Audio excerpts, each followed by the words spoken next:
বিশ্বৰ আটাইতকৈ ওখ যুদ্ধক্ষেত্ৰ কোনখন? উত্তৰ চিয়াচিন গ্লেচিয়াৰ। মানুহৰ শৰীৰৰ আটাইতকৈ ডাঙৰ গ্ৰন্থি কোনটো? উত্তৰ যকৃত। নৰ্মদা নদীৰ উৎপত্তি ক'ৰ পৰা হৈছে? উত্তৰ মধ্যপ্ৰদেশৰ অমৰকন্তক পাহাৰৰ পৰা। ভাৰতৰ আটাইতকৈ দীঘল নদীখনৰ নাম কি? উত্তৰ গংগা নদী। বিশ্বৰ আটাইতকৈ ওখ পৰ্বতশৃংগ মাউণ্ট এভাৰেষ্ট কোনখন দেশত অৱস্থিত? উত্তৰ নেপাল। অসমৰ ৰাজ্যিক চৰাই কি?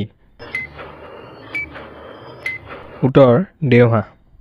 ভাৰত ত্যাগ আন্দোলন কোন চনত আৰম্ভ হৈছিল? উত্তৰ 1942 চনৰ 8 আগষ্টত। ভাৰতীয় সংবিধানৰ কোনটো অনুচ্ছেদক সংবিধানৰ আত্মা আৰু হৃদয় বুলি কোৱা হয়?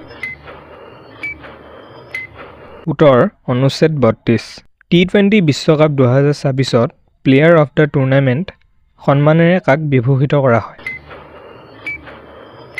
উত্তৰ সঞ্জু চেমছন। ধিং এক্সপ্ৰেছ বুলি কাক জনা যায়? উত্তৰ হিমা দাস।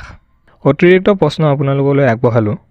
2025 চনৰ IPL ট্ৰফি কোনটো দলে বিজয় হয়? এই প্ৰশ্নটোৰ উত্তৰ আপোনালোকে কমেণ্টত জনাবলৈ নাপাহৰিব।